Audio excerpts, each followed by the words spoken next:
burnout also comes from big life changes, bad or good. So like in that period of time where a lot of that burnout had kind of been building for me, not only was I running myself into the ground when it came to my work, but I had moved multiple times, changed careers and built businesses, gotten married, like huge life changes, big commitments. And that coupled with overwhelming work, like it can start to lead to almost like a sense of disconnect, like you're kind of disconnect. So if you notice yourself going, wow, like, because I started to feel that way, the things that I was so passionate about for a couple of years, all of a sudden I started to feel like, I don't even want to do that anymore.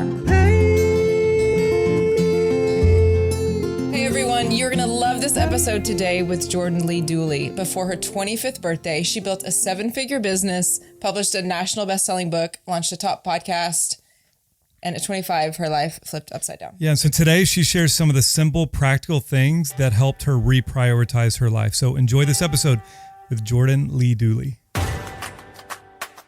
Hey friends, I'm Chris Bennett, and I'm here with my beautiful wife, Julie. Hey everyone. Together, we're going to explore the life-changing power of family. So pull up a chair, grab a cup of coffee, and join us on Finding Family. Family, all in this together. Family, we're taking a chance.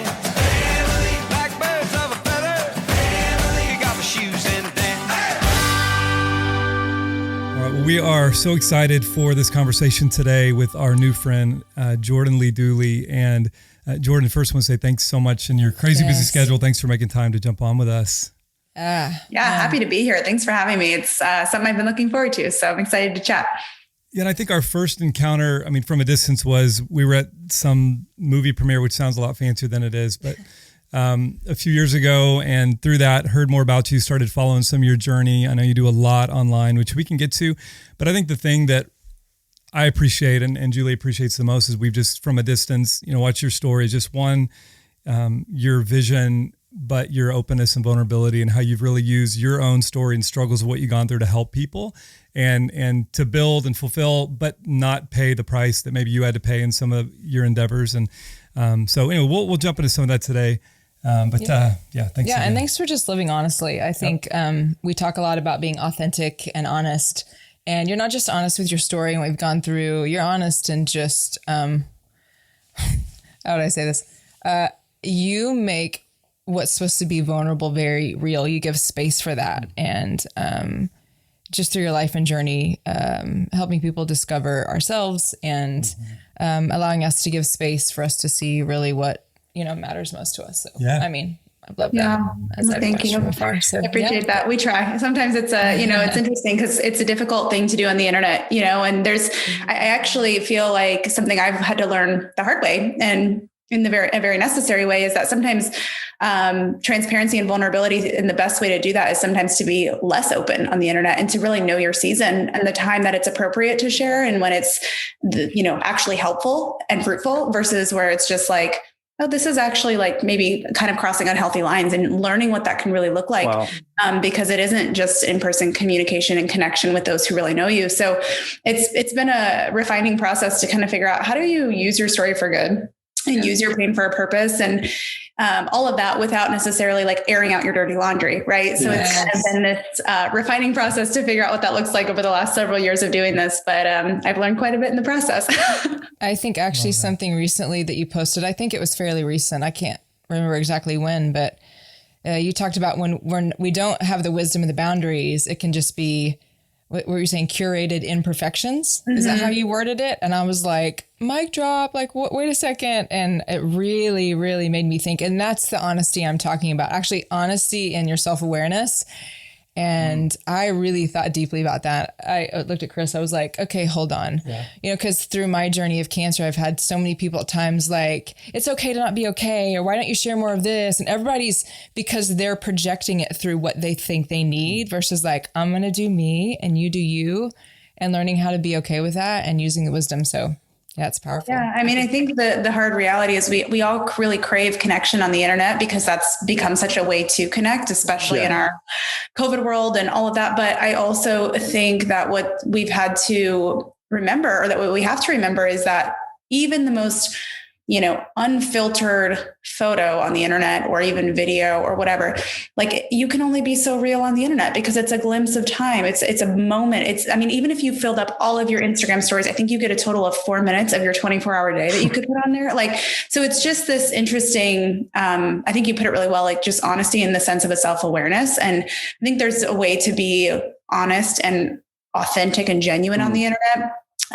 While still being wise, because I do think the whole be real on the internet has become kind of trendy. It sells, if you will. I kind of started to identify that, and I was like, I don't think that should be something you have to market. Like if you're genuine, you are, and people will know that. It'll come across as much as it can through a screen. But if it's something you feel like you have to prove, or you're putting out there because people expect it of you. It's not going to be done in a healthy way. So anyways, that's not serving anyone. I love that. No, it's so good. Okay, and I've got a question on that. How does someone know that they're being self-aware? Because some people, I would say sometimes self-awareness is the hard thing. How do we discover that we're actually being self-aware? How have you personally navigated that? I'd love to hear that. And how do you know if you're still trying to prove something? Yeah, it's a really good question. I think it really comes down to one single question. Whenever you're going to share something, whether that's publicly on the internet or otherwise, I think you just have to ask yourself why. I think that's really key, because if you're sharing it because it'll help people. Okay. Well, is that your responsibility right now? Or could that be something are you in a healthy enough place to help people right now? And I think I had to learn that a little bit through my own experience and hardship. I was kind of sharing more in the moment for a little while. And then I started to feel the weight of that. And I started to feel like, I don't have a solution for you yet. I don't have the happy ending for you yet. And that's kind of, we're used to movies and stories and books where it's we want the conclusion. We want the conclusion. We want the plot. And so when you're still kind of in the middle, I don't think it's that you can't share, but I think it's just, it comes down to kind of evaluating, why am I feeling led to share right now? And if it's because I feel like other people are having the expectation, or they're waiting for the next piece of the story, the next, I don't want to call it I feel like trauma or tragedy or hardship can be addictive to watch. It's you can't look away. Right. Yes. And so if that expectation that people are desiring to hear more from me, that's not a good reason to share, versus if it's I really feel like I learned something really important last week. And I think that if I share it in a tactful way without necessarily airing out every detail of everyone involved and every little thing, that could be really valuable to move someone else forward who's in the place that I was last week, last month, or last year. So I think it's just really the lens in which you look at it. It's amazing. I love that. Your expectations or your own needs that you're trying to meet. That's my filter. So that's so good. Wow. We could talk about this for the next hour, but go ahead. No, I think about, motive is a big deal, right? And you've got a lot of people that are, quote, influencers, and what does that even mean, right? Influence towards what end? What's the goal of the influence, right? And I think I have 400 followers, and my goal is, no, I'm just kidding. But the goal, what's the purpose, and I think some people that are the influencers, it's all about them. So it's trying to create an image of themselves so that they get the likes, they get the follow, all those things.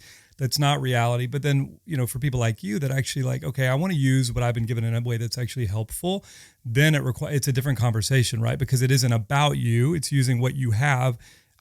What I see in your life is to serve other people. So how do I help people move forward? So I do think it's a very different question, to kind of navigate.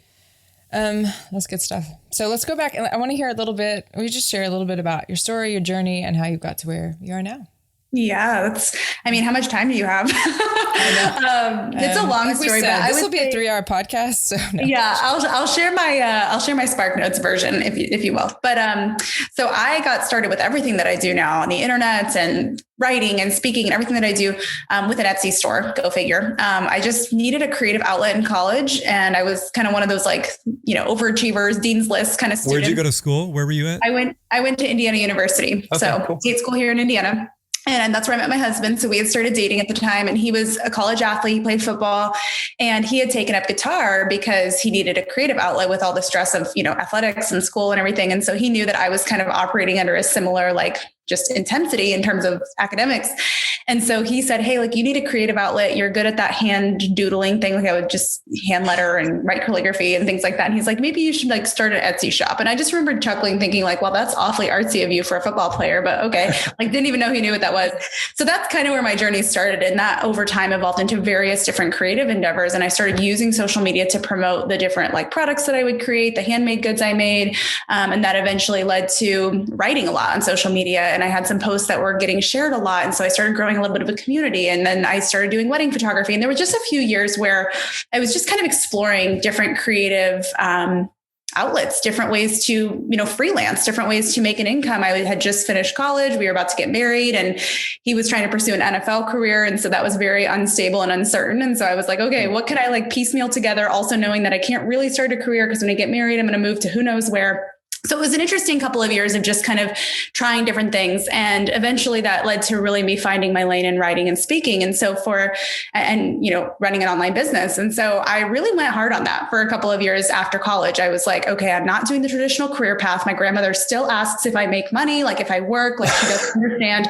So I kind of felt this and I was the oldest child in my family. So I felt this need to prove I got this, right? And then I started to have a little bit of success. I started getting asked to speak on college campuses. My wedding photography business was growing. I was running 4 different businesses at a time. Wow. But anyway, for a couple of years, I really did, all of that. And then I eventually got the opportunity to write a book with Penguin Random House. And so there was just some really neat opportunities that were coming my way as I was learning how to grow a community online and use my creative talents and things like that. So I just went all in. I said yes to every opportunity, even if I wasn't getting paid to speak. I was like, I'm going to go do it. And I think it was the excitement, the enthusiasm when you're in your early 20s, getting your career started in this really cool, unexpected way. I wasn't sitting in a cubicle somewhere and I was just loving it. But my overachiever nature really just started to bite off a lot more than I could chew. And by the time I was 24, 25, I had built a 7-figure brand, built an audience of hundreds of thousands of people on the internet, been in Success magazine for 30 under 30, written a best-selling book, done all these cool things, right? These things that on paper look really successful. That was the goals a few years prior. And I was like, oh my gosh, I've made it in life. And then my 25th year, it was everything came crumbling down. Not necessarily because the business stuff wasn't working, because it was more because in my personal life, I hit a really hard wall. I went through double pregnancy loss, right back to back. One was further along. And that really made me pause. It was just this moment of wait. And I think when you go through something that is shocking, especially something like that, because my plan was I'm going to build my career this way, then we're going to have this happy little family, everything had worked out so perfectly up until that point. And so it was pretty jarring, especially to be that young and have something like that go wrong multiple times. And so I started, kind of going on this mission to investigate my health and to be why is this happening? And in the process, I learned some answers that explained likely reasons, but I also did overall health panels and found I had some thyroid issues. I had severe adrenal fatigue. I had just various immune issues, things that were going on basically that were pointing to signs of a lot of stress in my body, signs of complete burnout. And it was this moment of, I don't know if the right way to say it is a huge perspective shift, but that's really what it was. It was all of a sudden I was oh my gosh, I've been driving my body into the ground. And while I don't blame myself, nor do I think it's my fault, I don't necessarily see it that way. It was more just enough to shake me and say wait a second, you are literally living an unsustainable lifestyle. You're living at an unsustainable pace, chasing this illusion of success. And is that even actually what you value in your life? And I really spent that next several months to a year reevaluating, what do I value? And is it all these cool, accolades and career accomplishments? Or am I just trying to have I just kind of gotten addicted to that sense of accomplishment and success? But now it's I'm paying the price with my health. I'm paying the price with my family.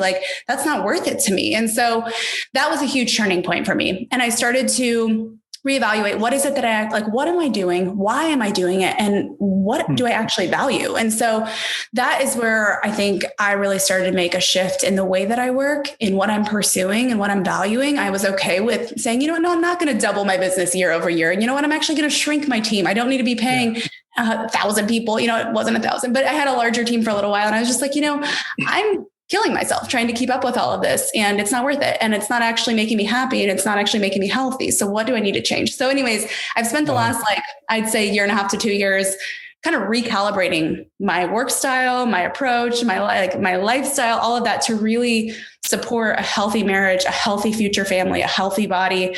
And then therefore out of that health and out of that health, spiritually, physically, emotionally, mentally, that's where I can work out of. So it's been a huge, just 180 and in many ways in the sense of like what I say yes and no to and setting boundaries and, passing opportunities because it sounds cool, but it's not right for me in this season. Yes. So anyway, that's kind of the nutshell of what has led me to the way I work and what I do now and what I care about helping other women do too. And how would you say that you need a change before you need a change? Before what are the indicators? What are the indicators? What are the things that go, oh, something needs to change before you get to the burnout, the adrenal fatigue, that I'm already way on the other side? Yeah, I know. Cause that's a big thing for me is like, I don't want other people to have to get to the point where they're like going through really hard things to try to get to the bottom of what might be going on with my health. For me, and I think for many, like what things I started to notice is that I was like living on caffeine, like quite literally, I was like relying on that for energy. So I think if you're reaching for like a lot of caffeine throughout the day, I think you have an exception if you have a bunch of littles running around. But when it comes to as I pick up my coffee, well, and that's the thing. It's like, is that your first or second coffee of the day or like your fourth or fifth? Cause I was like at the point where I was having multiple double shot lattes a day just to kind of keep my energy up. And then I would have to like, figure out a way to turn my brain off at night because then I was all wired at night and didn't sleep very well. So I'd say like evaluate your sleep value or like the value of your sleep, the quality of your sleep. Consider where you're getting your energy. Is it coming from like nourishing carbs, nourishing food? Is it coming from, being well rested, or is it coming from like kind of living on stress hormones and, working out to get like your energy up and tons of caffeine and all of that. So I think things like that, like evaluating where your energy comes from, looking at your sleep, looking at your mood. I look back at a few years ago and I was like, wow, I was super irritable. Like, I think I would get frustrated easily. I was, snappy toward my husband and I couldn't figure out why, because, in my brain, I'm 25 years old and healthy and thriving. And, little did I know, like my thyroid was tapped out and my adrenals were like, hello, you've run us into the ground the last 4 years. So I think look for those things. I also say, look for if the things that interest you or the things that you were on fire for begin to suddenly feel less interesting and you begin to feel like distant and disinterested and kind of disconnected, that's a huge sign of ensuing burnout, because burnout doesn't only come from working too hard. Burnout also comes from big life changes, bad or good. So like in that period of time where a lot of that burnout had kind of been building for me, not only was I running myself into the ground when it came to my work, but I had moved multiple times, changed careers and built businesses, gotten married, like huge life changes, big commitments. And that coupled with overwhelm and work, like it can start to lead to almost like a sense of disconnect, like you're kind of distant. So if you notice yourself going, wow, like, cause I started to feel that way, the things that I was so passionate about for a couple of years, all of a sudden I started to feel like, I don't even want to do that anymore.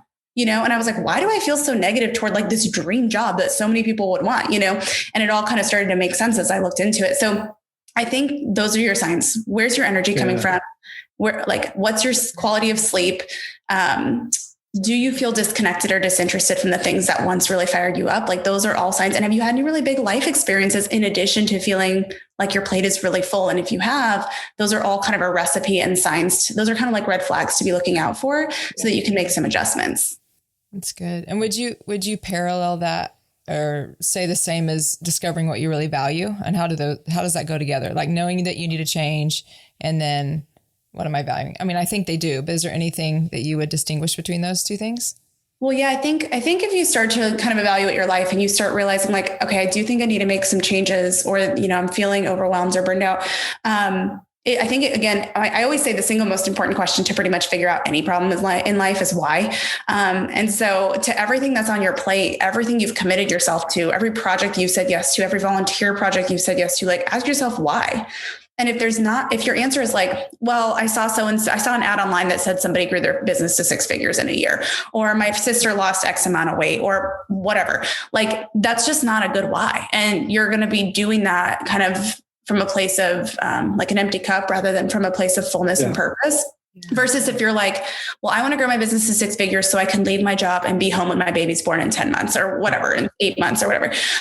There's just bigger purpose behind that. And so you need to start, like I always say, like audit your plate, audit everything on your plate by asking why, like run it through the filter of why. Why did I say yes to this? Why am I committed to this? And if there's not really a clear answer that comes up for you, maybe it's time to set that one aside, table it, come back to it in 6 months and see if it's time to pick it back up. It's not that you have to quit forever.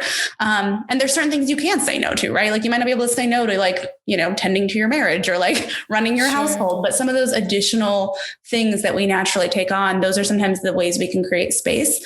And usually we can do that by starting with the question, why? I remember when we were pastoring and we went on a sabbatical, we took it was the first time we had gotten away for several weeks with our kids and we were in Colorado. And I just remember always feeling tired, but I'm like, for the most part, love what I do. And man, it's ministry and we're making an impact, but feeling so exhausted. And we were in Breckenridge and there's this beautiful, river that runs through the town of Breck. And I just went away by myself for a little bit. And when I came back, during that time, I had read this passage from Psalm 23 that many of us know, but it just talks about, he leads us beside still waters and he restores our soul. And I remember having this moment of, realization that my body was manifesting what was going on in my soul. I mean, the reality was it's like our bodies are responding to what's going on the inside of us. And the reality was I had not been tending to my own soul. So especially when you're doing things like you're doing, or that's for other people and you're trying to help and you're trying to give, it feels very honorable. It feels very noble. And it's about sacrifice and doing whatever it takes so other people can make it or whatever that may be. And I realized, I was paying a price I didn't need to pay and it was taking a toll on me. And so I remember coming back and just kind of reevaluating, like, what is a must and what isn't? How do I spend my time and my week so that the people that need me the most get me the most, that my wife and my kids actually get the best of me and not the leftovers. But I feel like, sometimes for some people, it requires really drastic change. I mean, I know a handful of people, and I'm sure you do too, that you meet with that you're like, you're just probably doing the wrong thing. You're in the wrong career. You need a drastic change, but then there's some things it's like, no, you just need to make some subtle changes. I don't know. How could you speak to that to somebody that's resonating with maybe what you're saying of, man, I feel tired or I feel some of those things. How do you start making those incremental changes that, maybe you can't quit your job tomorrow, you'd like to, but to move in a healthier direction? Yeah. We talk a lot about priorities as if it's like a plural thing, right? And the point of the word priority, if you read the book Essentialism, the author talks about how originally it was meant to be a singular word. And we tried to bend reality by turning it into a plural.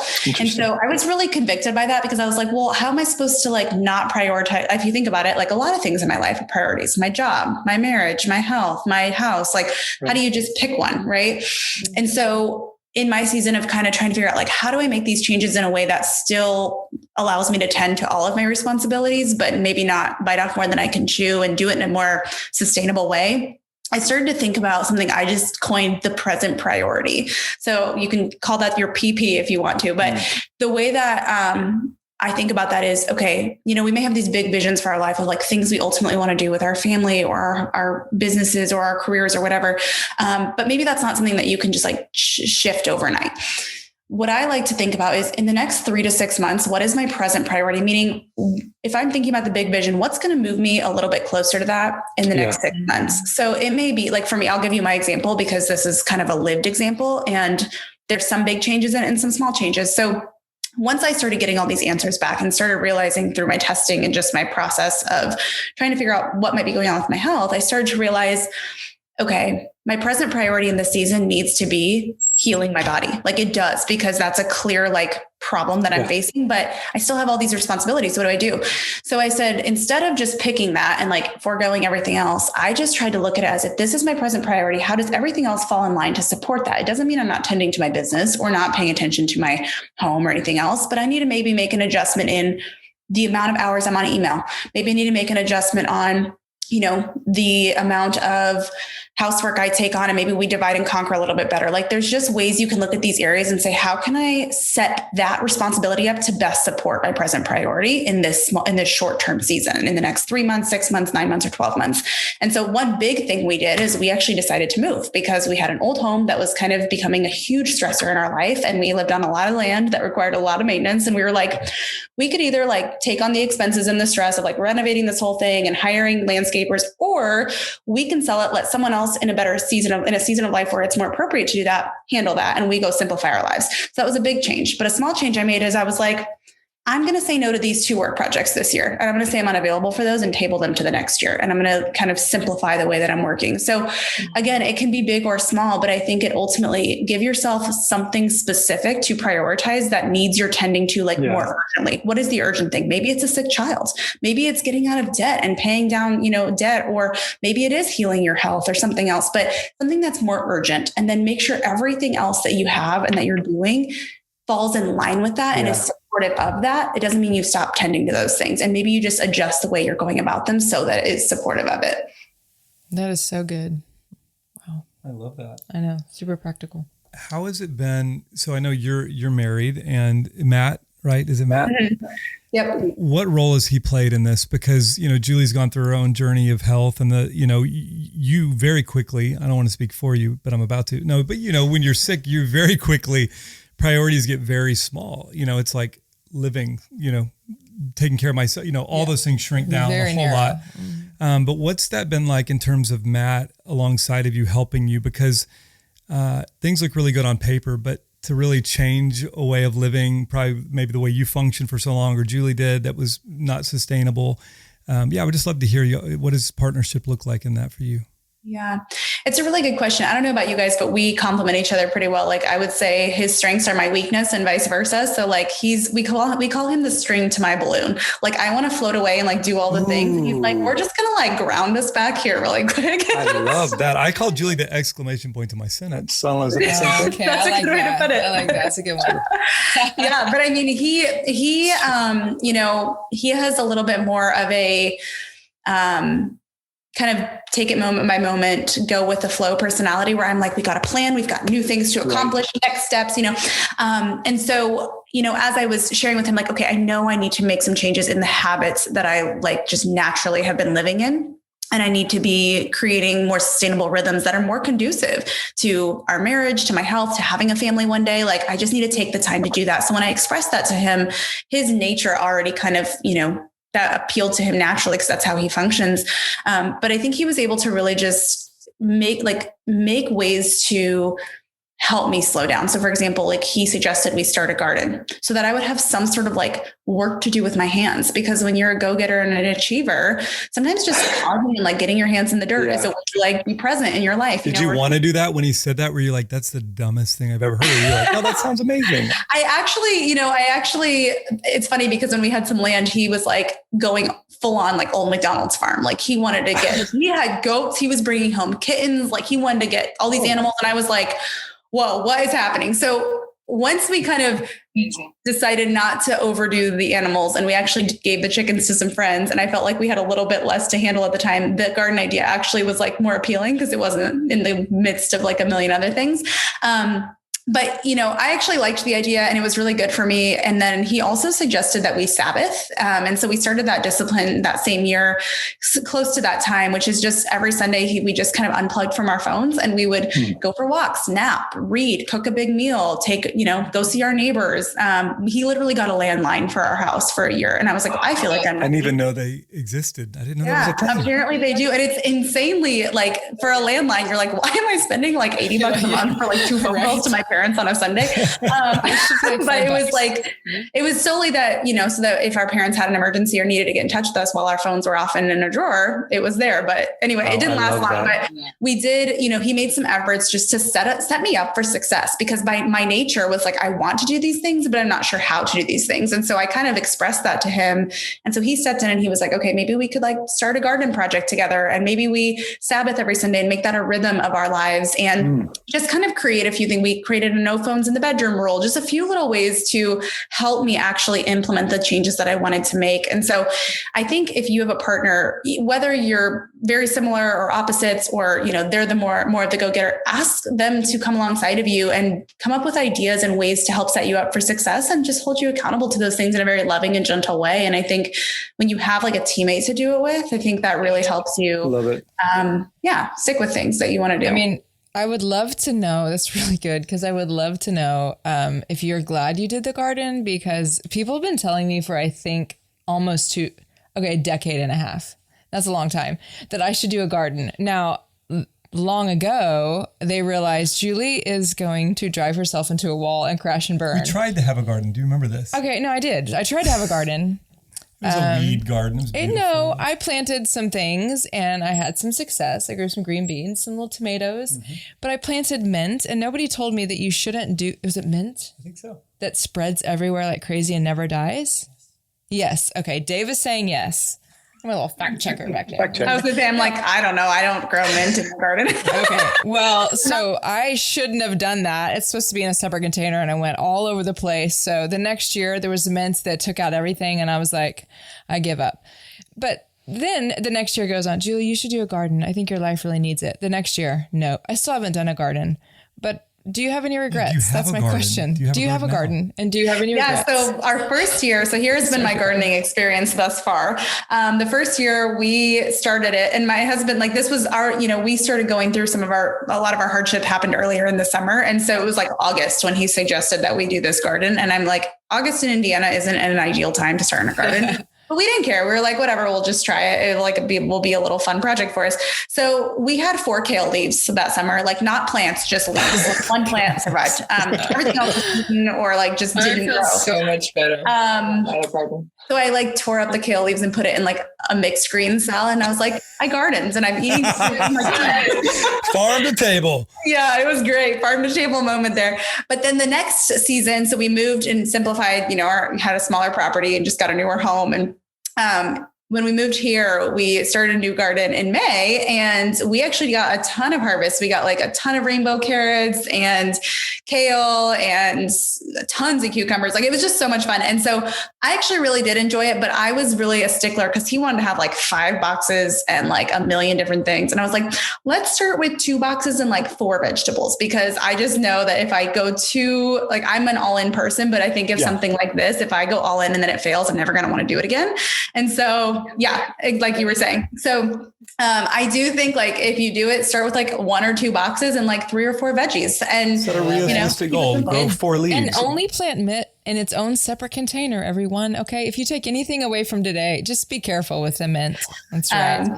But yeah, I mean, it really is like therapeutic in many ways. And there's so many life lessons in a garden. Like so much of this is like intertwined in my next book. But, like we were, this is even just what you were talking about with illness and like sickness and things that almost don't make sense. Right. Yeah. We had this moment where our cucumbers, there was some that were growing really well and then some that were just like not growing. But what was so weird is he had like pulled one out that I think it was like, seed. I think some seed had gotten into like this gravelly area next to our garden. It was kind of like dirt and stone and just like this kind of open area.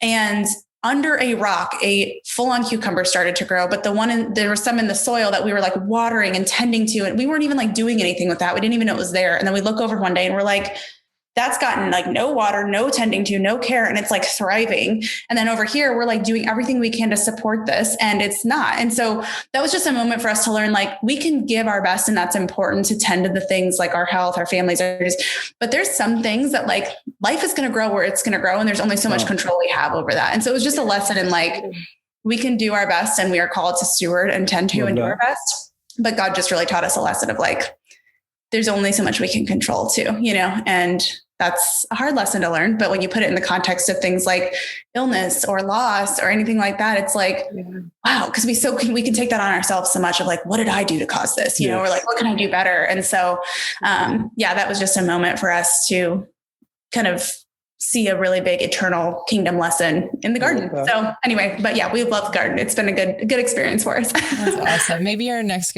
book could be 4 kale leaves and how it brought me to my why or something like that. Yeah. Well, that's kind of in the second book and my next upcoming book. That's definitely a part of it. So okay, I won't take credit for that then since it's already No, that's good. Well, hey, Jordan, you've been really generous with your time and, we want to promote all the stuff you're doing because we believe in it. I know you've got a book coming out called Embrace Your Almost, right? It's coming out this year, correct? Yeah. April 5th, coming soon. What's the quick synopsis about that book? Yeah. So this book really, the way I like to describe it is figuring out what you want in a world that's constantly telling you to want it all. And I think sometimes our almost, where I almost, crossed the finish line on this goal, or I almost reached this milestone. I almost got married and then he left me at the altar. I almost had a baby, or whatever these things are in our life where something seems like it's going to work out and then it doesn't, or we end up in a waiting season or a valley when we didn't expect to. Yes.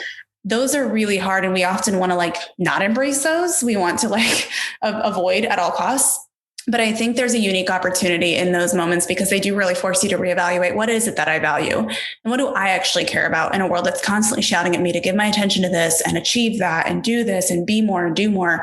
You know, when you walk through something hard or you walk through something when you walk through the fire, I mean, you know, like you said, like when you're just focused on living, like your priorities suddenly become very simple, you know, and I think that's the invitation that the hardships and the uncertainties and the in-betweens have for us. And that's really what I learned. And so that's what I'm walking the reader through their own season of uncertainty or not being where they thought they would be or even full on hardship. So yeah. That's so good. Waiting truly is the gold mine to refining. So I can't wait to read your book. Thank you for your time. Just thank you. It's just an honor to learn from you. And again, thanks for being honest and teaching so many about sincere love because it holds lots of power. So well, thank you for having me. Thanks for listening to my rambles. That was awesome. Gold. So good. I went by too fast. So we'll have to do this again. Sounds good. Sounds good. Well, I'm excited to see all that's coming from you guys as well. I think what you're doing is awesome. So Thanks. All right. We'll talk soon, Jordan. All right. Have a good one. All right, go take care of that garden. See you. We're not done yet. Get that coffee refill because it's time to unpack. Okay, that was really fun. Except that, guys, if you could have heard me try and do the intro, it took me 20 times because we were laughing so hard because I couldn't say 25th. I kept saying. You said 21st. 25th. It's like if you combine 24th and 25th. I don't know. But they thought it was real funny, and then I couldn't get through it. And here we are. Persevered. I did. Through the storm. Oh, man. Anyway, this was an amazing episode with Jordan. It was one of those where I didn't get to majority of my questions because she is full of goodness. Yeah. That's for sure. But I will say, Julie, I want to commend you. Oh, okay. Look, Julie I'll take it. Julie's great at just showing up and like on the spot stuff. She can just do it. She rocks it. She's always been good at that. But you know what? She had like pages of notes today.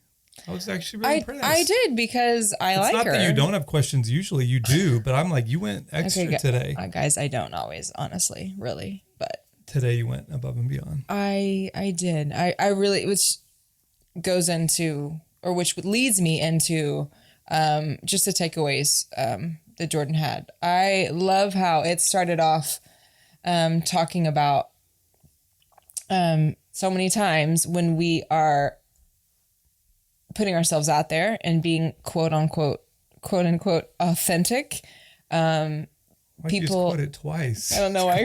Quote unquote. So I mean, quote in quote, not quote unquote. I said quote unquote, and I meant to say quote in quote. Right. So I was correcting myself. Gotcha. Anyway, I'm very self-aware, Chris. So yeah, no, just when we want to come and be honest about our lives, which we all want to do, people can insert themselves in our stories in life because everybody wants a truth teller. But there's times when we don't realize, and for the sake of authenticity and vulnerability, we actually need something in that. Because we tend to so play off what people and how people are responding to us. I'm speaking for myself. Let me speak for myself and not preach at you. Let's bring it back to Julie. I have done that so many times in my life because of my fear of judgments, rejection, insert what you will. And we can catch ourselves, as she said, like curated imperfections. I was like, wow, I'm still chewing on that a little bit, but where we can then, I'm going to put all my hard stuff so I'm relatable, so I'm not looking like everything's okay. Yeah. But even in our trying to be relatable and put our authenticity out there, we can realize that we actually are still needing something that we can actually be striving. So I think that's a deeper thing to unpack, but I love that that's the first thing we talked about because she shared a little bit of that on her social media recently. And I was like, this is really speaking to me. So I was so curious to hear her share that. And I think I'm still continually learning that. And it comes back to her, what she said, the most important question always to ask is why. Why do we feel what we feel? What is behind what we do? Whether it's a business, whether it's like the nonprofit, whether it's, I don't know, in our marriage. I mean, why is huge. And so without overthinking it, knowing our why behind what we post, what we do on a podcast, like it's important. Yeah. And it helps us, the why helps us keep growing. Right. And I learned a lot about that, I think, through the cancer journey, because people would impose their, it's okay not to be okay. You don't always have to be so this. And I caught myself going, oh, okay, so I need to show more this and do more this for them. And it's like, no, I don't. I love, she says it like, you don't have to, like we all know it's okay that you're showing a lot of your highlights, because we all know that life is not a highlight reel. That's already a given. Yeah. You know? Yeah. Doesn't mean we can't put the hard stuff. That's not what I'm saying or she's saying. And I think, you know, the deal with social media, it's very interesting because there is something really wonderful about it, right? I mean, it's unbelievable how you can share and people connect. I mean, I had a friend that passed away this week, you know, and a very pretty sudden death, and very quickly can find out and, you know, correspond with other people that loved him through social media. We're able to do that, right? Yeah. But it almost feels like in some ways when people are just dumping their stuff on social media, it's this weird thing where it's like, what's the goal? What's the point? Is it actually helpful? And what happened to conversations? And I feel like people, like social media has replaced real conversations, you know, so people throw out a topic or a divisive statement and people argue it out, fight it out, you know, on some sort of platform, and they're not having real conversations. Anyway, that may be a totally big tangent, but I think it's good to go back and say, okay, what am I presenting and why am I presenting it? And the motive things like a really, really big deal.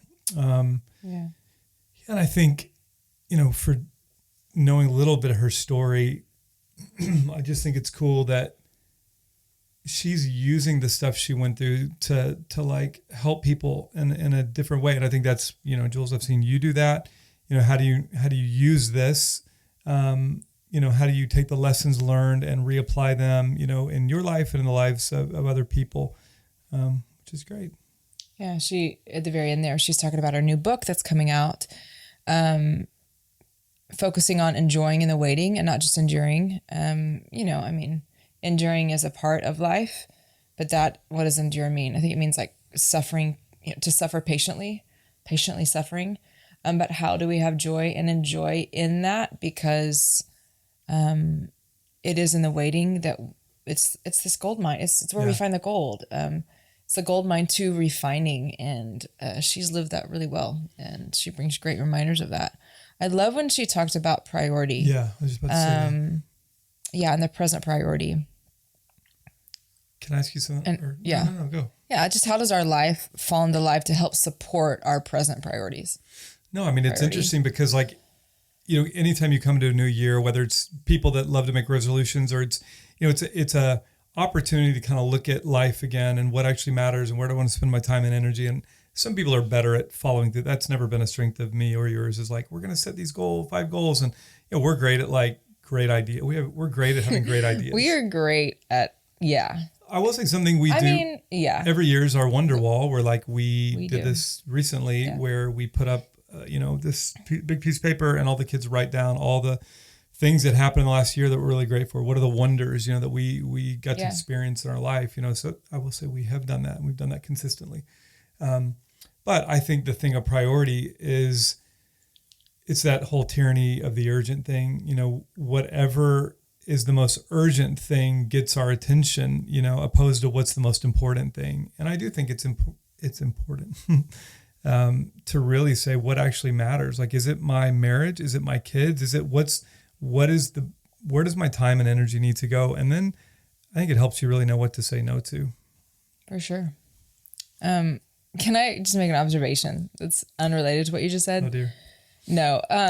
You guys, maybe if you've listened to the podcast every week and heard the unpack, maybe you've noticed this, but I never ask you a question. Guys, I really need to grow in this. I'm like going on like 20, it'll be 22 years in August, which Chris always says I round up. So that would be 21 years. I know, but it sounds better when I round up. It's our 21st. At 21st. No. Do you want to ask me a question? No, I actually don't yet. Okay, cool, I want to cool. recognize that I don't ask you questions in the unpack. And I just want to say I'm really sorry.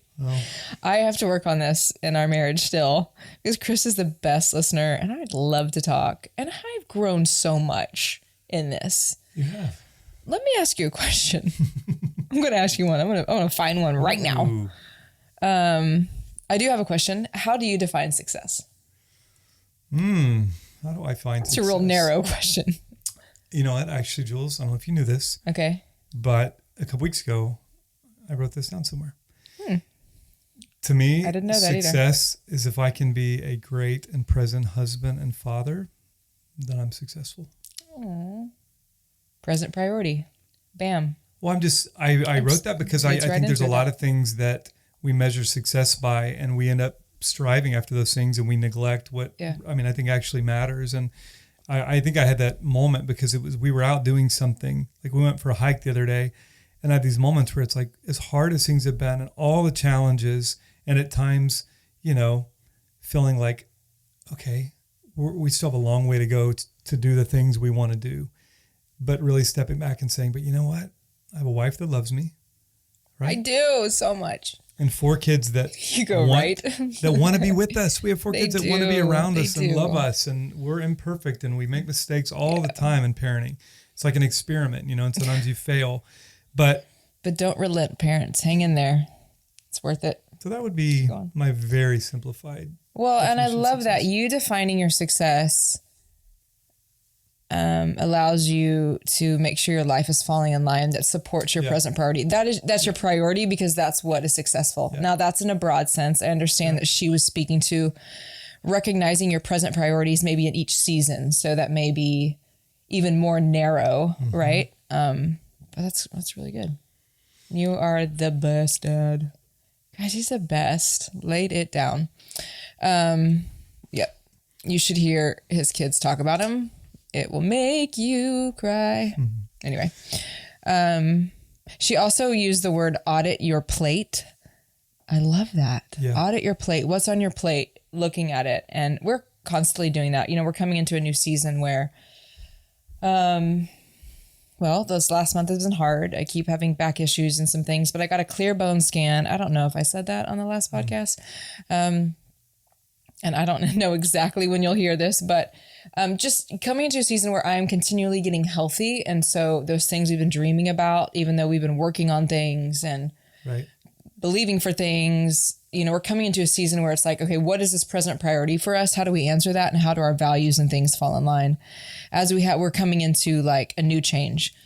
Because we came to LA burnout, no question about it. Yeah. We came beat up and burnout. So we were in that transition and change. And then we were beat up a little more, but also experienced a joy and a thriving that we could never experience before. So, and so. But it just simplifies. It does simplify. It does. And the burnout, that's the thing, the burnout, the waiting to the whatever, the waiting to your, whatever you're defining as success, maybe in this business you want to start or you're homeschooling your kids, whatever that is, the waiting does refine you. And we're now coming into a season where we have to more than ever keep listening, learning, and growing. Yeah. And that is literally in every area of life. Yeah. And I need to ask my husband more questions. Okay. You're doing great. Well, I would say, anybody listening to really follow Jordan Lee Dooley. Her website's jordanleedooley.com. Follow her on Instagram. She has a book called Own Your Everyday, and the one Embrace Your Almost comes out just in a few months. And then she has a couple other podcasts that she does as well. And really, I know her passion is helping women uncover their gifts and their own God-given calling. Yep. So, amazing. Follow her. And guys, should I start a garden again? No, you should. You should start a garden. You should start a garden. You should. Okay. You should start a gardening podcast, and then it'll force you to actually have a garden. And I'll have 3 people that listen. Bo, Nate, and Chris. No. All right, guys. You're amazing. Thank you for listening. Should we sing to them? Always. Ooh. Rap. B-box. Go. Wow. Thank you. Thank you for listening to our podcast. We hope you find some goodness in these nuggets. That was terrible. Bye. Thank you so much for listening today. The best way you can help us get this message of family out to the world is by taking a minute to subscribe, leave a rating and review, and please share. You can also visit our site, findingfamilypodcast.com, and follow us on Instagram to stay connected. And one more thing. Have you ever listened to an episode and found yourself wanting to hear more from our guests, or thought, man, I'd sure love to get more connected with Chris and Julie? I know you have. If so, you can become a member of our Finding Family Patreon and receive exclusive content and ways to interact with us and our community. Just go to findingfamilypodcast.com and subscribe. This episode was produced by Dave Hanso and edited by Will Cotterall and is a production of Welcome Home Entertainment. Original music written and performed by Drew Holcomb.